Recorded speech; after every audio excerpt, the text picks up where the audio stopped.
A gente tem visto, ao longo dos últimos anos, um embate, principalmente do Congresso com o STF. O mais recente agora da votação do aborto, ao mesmo tempo no Congresso.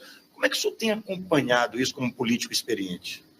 Olha, eu acho que nós tivemos um momento na política brasileira, Jorge, que você tinha um presidente que ele não respeitava nenhuma instituição democrática, mas nenhuma. Ele não respeitava sindicato, não respeitava associações, não respeitava a federação de empresários, não respeitava confederações. Ele, na verdade, respeitava aquilo que foi a criação dele, ou seja, a transmissão do ódio, da desavença, do confronto. Foi assim que ele começou a brigar com... Tem mesmo negócio... Ele tinha um assessor intelectual que morreu nos Estados Unidos.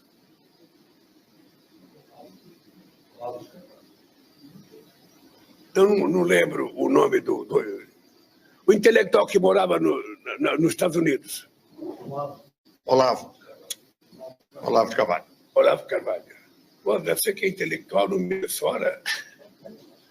Olavo de Carvalho, eu tinha a ideia, tinha 55 milhões de seguidores, que a Terra era plana. Então, esse tipo de gente governou o país, cara. Então, depois da gente ter provado no mundo inteiro que as urnas eletrônicas são as urnas mais seguras que tem, esse cidadão levantou suspeita na sociedade de que as urnas erravam, que ele perdeu as eleições por causa das urnas eletrônicas. Então, esse cidadão teve a Covid. A Covid tem uma base científica, a base científica dizia qual era o remédio que era para a Covid. Ele inventou um remédio, vendeu esse remédio, fez dos laboratórios das Forças Armadas, produziu um remédio que era proibido para o Covid.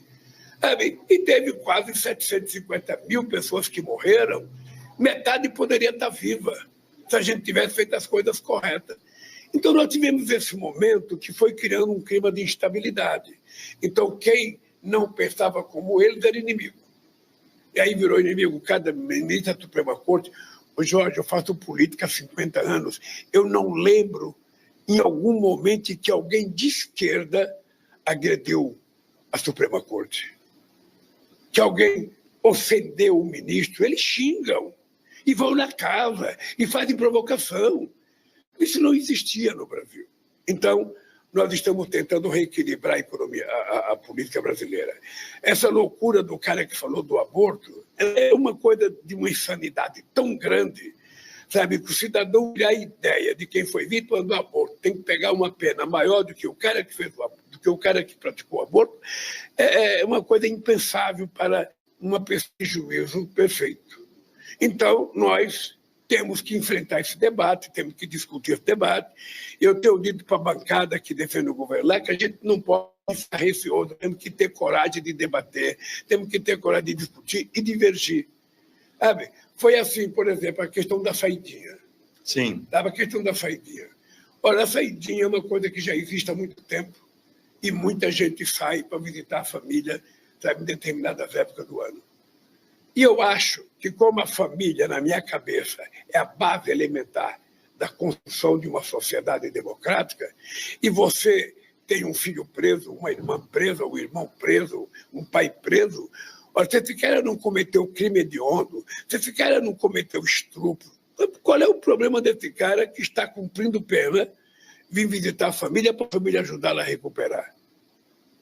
Olha, nós que somos cristãos defendemos tanto a família, como é que a gente tenta evitar que a família atenda uma pessoa que está necessitando da família?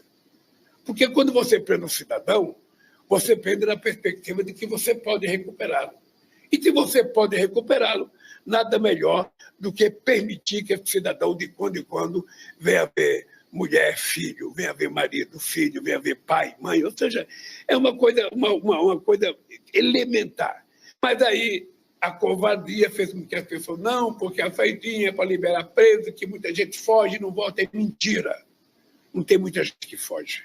Se tiver 1% é muito. Ou seja, a proporção de quem não vota é muito pequena. Então, como eu sou um cidadão, sabe, democrático, cristão, e tenho uma família maravilhosa, eu tenho 5 filhos, 8 netos, uma bisneta, sabe, eu, contra a vontade da minha bancada, que era contra eu vetar. Eu falei, eu vou vetar por uma questão de princípio. Quando eu morrer, o que vai ficar na minha biografia são as atitudes que eu tive, sabe, nesse país, no campo político. Então, estou muito tranquilo com relação a isso. Acho que tem um certo nível de ofensas pessoais dentro do Congresso Nacional.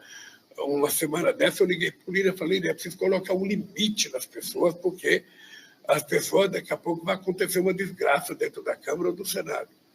E acho que todo mundo está preocupado com isso. Mas o que nós temos que respeitar? Que essas pessoas que estão lá foram eleitas nas últimas eleições. Eu sempre fico rezando que nas próximas eleições o povo consiga melhorar o nível.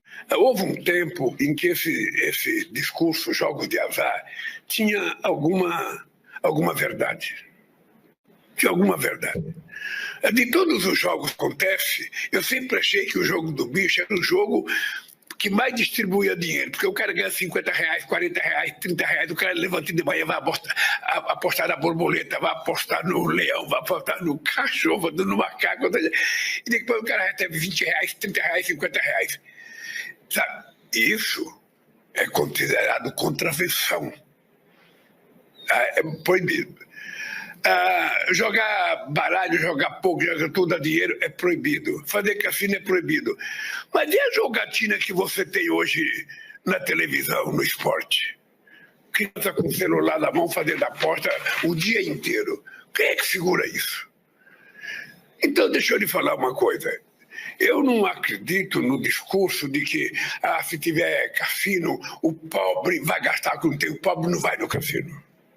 O pobre vai trabalhar no cassino, ele pode até ver a sua cidade se desenvolver, mas ele não vai, porque o cassino é uma coisa para gente que tem dinheiro. Você veja o negócio, eu tenho 78 anos de idade, eu nunca fui no cassino. Aliás, eu vou te contar uma coisa ali, eu deixei de apostar, não aposto nada. Não aposto nada. Eu não sou daqueles que fica imaginando, vou ficar rico amanhã. Não, eu vou viver com o meu trabalho. Em 1974, eu ganhei na loteria esportiva.